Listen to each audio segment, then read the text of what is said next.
Alright, so you have learned some basic concepts of affirmative and negative cases, and you have also seen an example.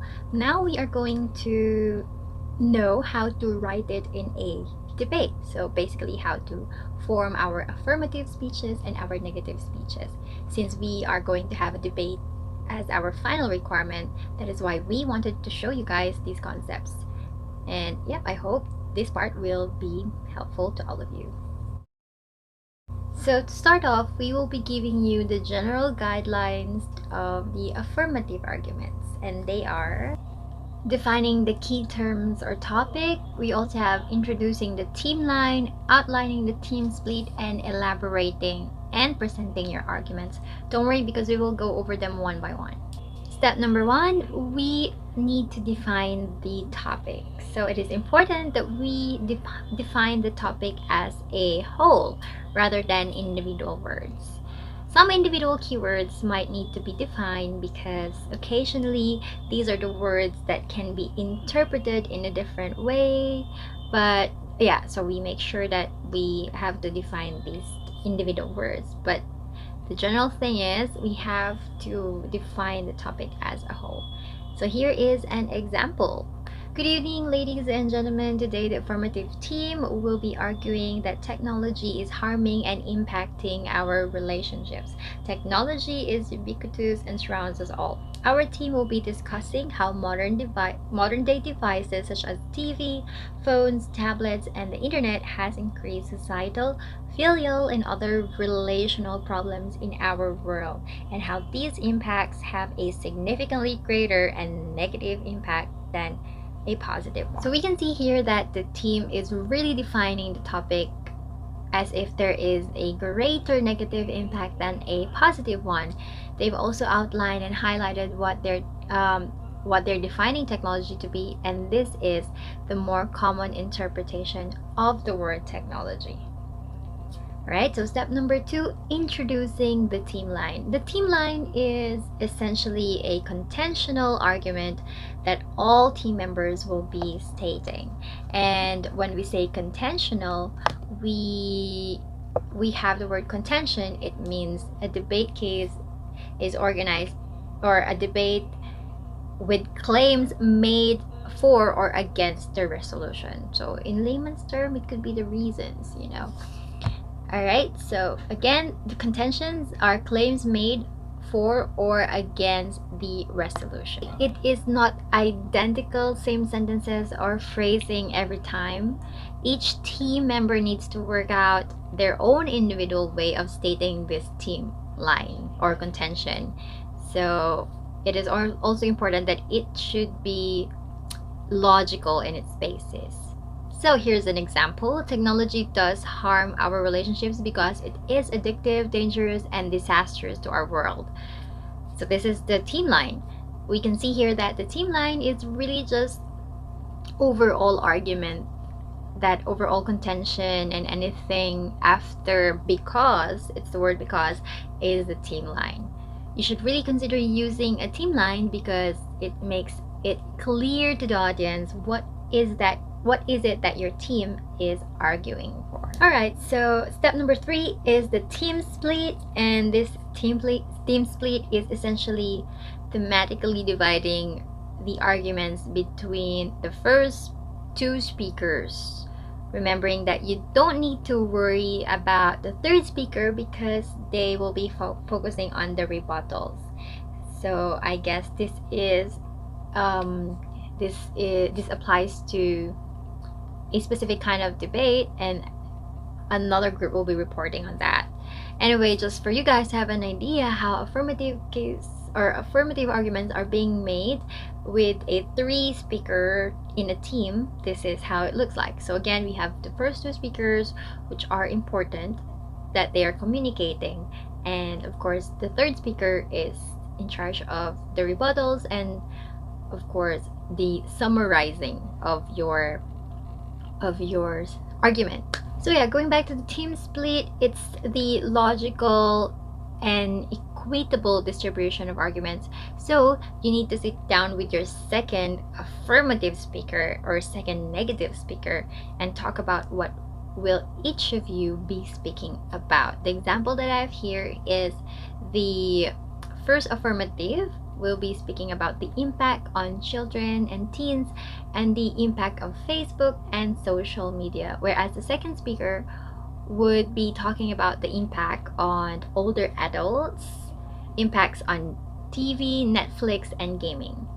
As the first speaker, you will be highlighting what the second speaker will be saying. So it's important that the communication between you two is very, very clear, and you each know what you are going to say, because any changes, and you should know also that changes that will be done. So it means you have to be really communicating to each other. So here is an example. An example is, today I will be arguing 2 points. Initially, how technology is impacting immensely on our children and teenage relationships. And secondly, how social media is certainly not social at all and should be limited greatly in its use. Our second speaker will be presenting how technology negatively impacts on the lives of adults and how TV, gaming, and streaming technologies have assisted in the deterioration of our social world. So here I've outlined what I will be saying and what my next team member will be saying. So I hope that's clear. Next, we proceed to step number 4, presenting the main arguments. This is the section where you will be using paragraphs in your main arguments to outline your team, or to outline why your team is correct.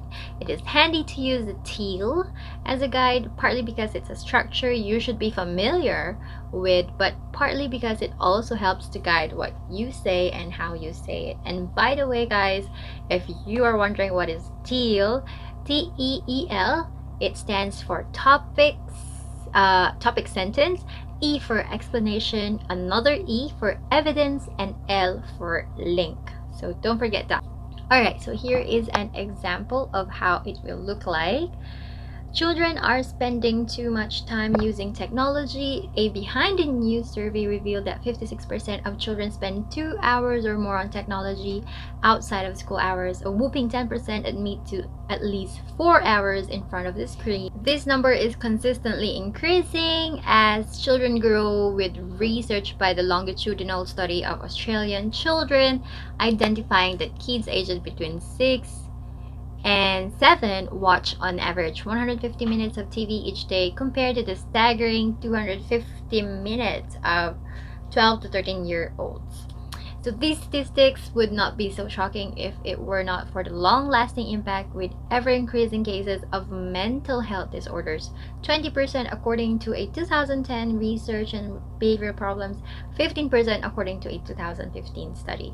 We cannot ignore this global catastrophe any longer. Technology is harming our children, our future, our world. By the way, guys, this example is we have a source cited with this debate, but we will be showing you our own debate and affirmative and negative arguments at the end of our report. Let us proceed now to some general guidelines on the first negative speaker. First negative speaker is the first person to speak for the negative team and the second person to speak overall. This means that they need to respond to the first affirmative speaker, okay, for the first speaker of the affirmative team. So this is kind of like a rebuttal. So what this basically means is that the first negative speaker will not be able to completely prepare their speech, because the first negative speaker does need to rebut and respond to the first affirmative team member. It is really important that the first negative speaker does know the team line and the team split really well, because you're going to be basing your arguments on that, and I think you have to use some of that as a rebuttal, just playing around with your arguments. Anyway, next one is outline of speech. The first negative speaker usually does the following 5 things in their speech, and usually in this order, although there are times when they will spot the order wrong. Yes? To begin with, they respond to the first affirmative speaker's definition. Then they rebut the first affirmative arguments. They outline the team line, they introduce a team split, and they get into the nitty-gritties by presenting their own arguments as well. So it's basically the same as how the first affirmative speaker does it, but difference is there is some sort of a rebuttal in the first negative speaker's part.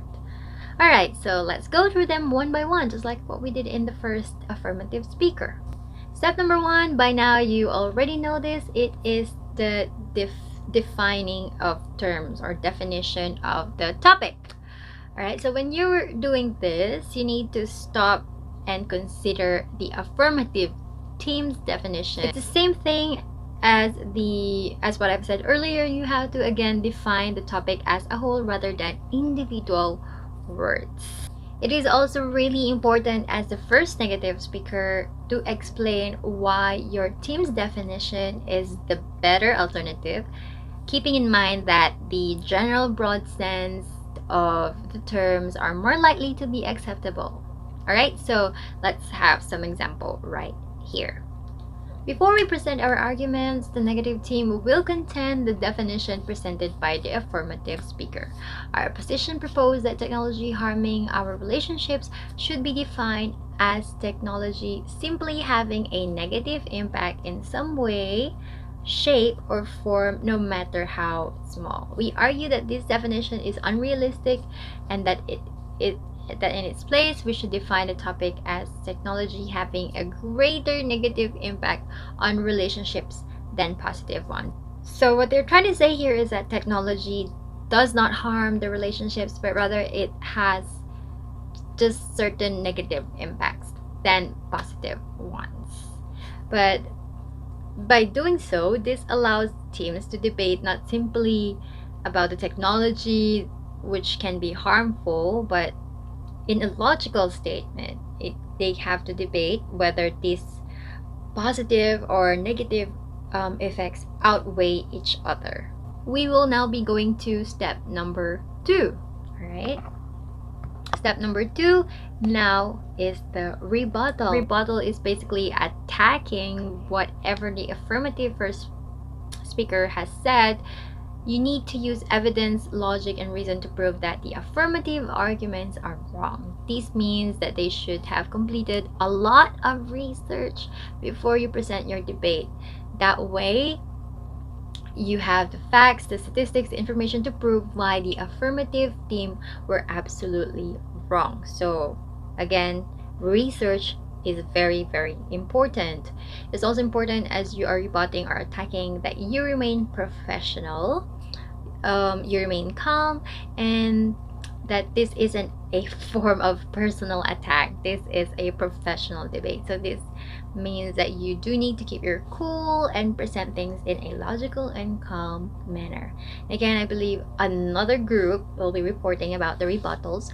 So that was just a quick, brief summary of what it is since we have mentioned it here. Alright, so here is an example. The first speaker for the affirmative put forward an argument that children are spending too much time with technology, whilst our team does not doubt that children do spend a larger amount of time with technology than their parents. We argue that this is a logical development as technology has advanced to improve and enhance the lives of children. Simply spending time with technology does not prove that technology is harmful. In fact, I would like to cite a study which found students who use a literacy and numeracy app had an average test result of 80%. These children aged 4 to 5 learned invaluable skills in recognizing letters and numbers through the Emergent Literacy Assessment app. Alright, so basically, you've seen in the rebuttal, there is some statistics or evidences that opposes the first affirmative speaker. Okay, so let's go to step number 3. We are introducing the team line. You already know this by now. Of course, since you are from the negative case or negative team, then your team line should be against resolution. Alright, so let's have an example right here. Technology is not to blame for harming our relationship. Individual, culture, and society must bear the responsibility for any neglection of relationships, not technology. Technology has added and contributed greatly to the development of academics, culture, and the ease of lifestyle that we have today. Step number 4 is introducing the team split. And again, you already know this. It is thematically dividing the arguments between the first speaker and the second speaker. And again, don't worry about the third speaker because they will be focusing on the rebuttals. So the rebuttals will be mostly discussed by the third speaker. All right. So let's have some example right here. I will be arguing 2 points. Initially, how social media has helped to develop and enhance our relationship. And secondly, how culture, not technology, is in fact to blame for societal problems. Our second speaker this evening will be arguing about how technology has actually improved connectedness in society and how individual people are to blame for the relational issues as opposed to technology. That's how a team split sounds like in a debate. Now we're down to step number 5, which is the final step, and this is where you present your arguments. Okay, these are the arguments that you've come prepared. So that's basically like the arguments you have prepared with. You have lots of facts again, and statistics, and evidences to back them up. So let's check the example right here. Let me read it to you. Social media is beyond a doubt a linchpin in modern technology and communications worldwide. There are 1.86 billion monthly active users of Facebook and 100 million, oh my gosh, 100 million daily Twitter users. These people are spending time connecting and communicating and enhancing their lives. With the push of a button, we can talk to a friend in New York, see photos of our cousins, newborn baby, and connect with potential employers. Our team do not doubt that face-to-face communication is best, but it's not always possible. PEW Research Center found that 43% of internet users are more likely to be trusting of others. More shocking was that they discovered that instead of the average 2 people non-internet users confided in social media, users actually felt more comfortable sharing with 9 friends on average. Facebook enhanced and encouraged closer and more intimate relationships. Do you agree to that? Alright, but anyway, when you're presenting your main arguments, don't forget to include a very short conclusion at the very end. This helps to just summarize your team line again and make sure that the audience and the educators understand what or where the key ideas are. Alright, so that's basically it for my part. I hope you have understood my report and you have now an idea on how to make your affirmative and negative arguments. But in case you don't have yet, we have presented a short opening of a mock debate, and this will be done by my team members Madeline and Godwin. They have prepared their affirmative speech and negative speech respectively, and the resolution is that abortion should be legalized in the Philippines. Again, the resolution is that abortion should be legalized in the Philippines. And of course, we start with the first affirmative speaker. Let's welcome Madeline.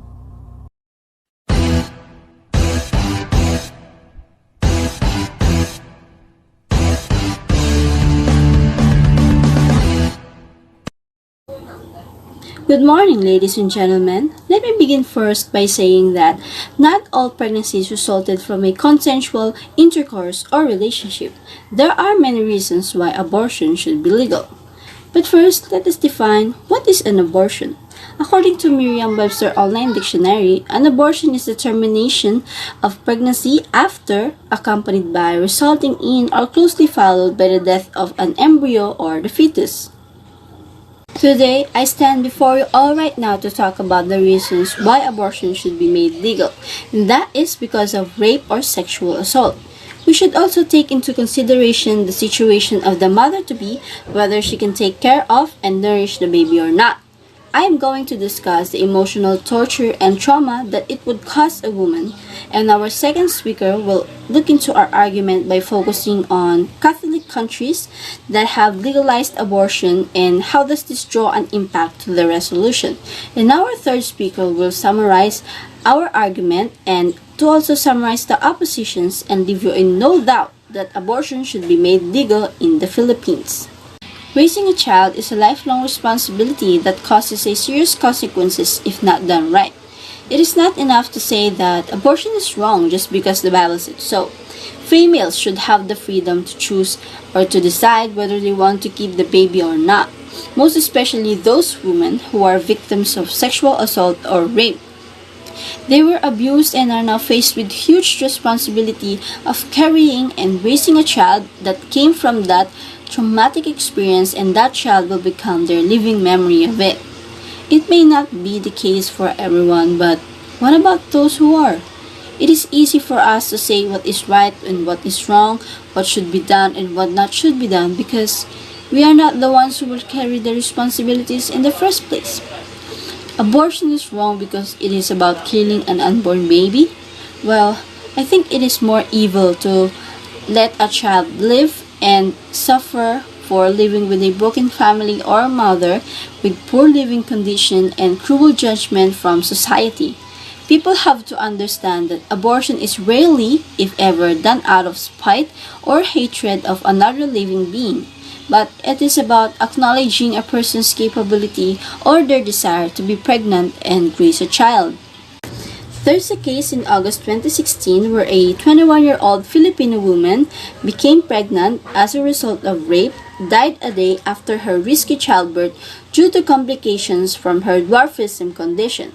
Her mother said that her daughter might still be alive if she had just been able to access a safe and legal abortion. With that said, I believe women are now more aware of their future. Women have the right to whatever they want with their body because in the end, it is not us who will decide for somebody because it is the person itself. If a man inseminated a woman and left because he is not ready for the responsibility, females or women should also get to decide whether she wants to continue the pregnancy or not. Your body, your choice. That is why I believe abortion should be made legal in the Philippines. According to Article 2 of the 1987 Philippine Constitution, says in Part Section 12, the state recognizes the sanctity of family life and shall protect and strengthen the family as a basic autonomous social institution.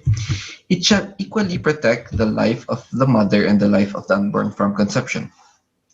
Ladies and gentlemen, we live in a country that highly values life. Even an unborn child was given the right to be born and to live. Once conceived, it's the duty of both the parents and the government to raise it. As the first speaker of the negative team today, I will introduce our team's argument and convince you that abortion should not be legal in the Philippines. I will give you a scientific explanation why abortion is murder. Our second speaker continue our argument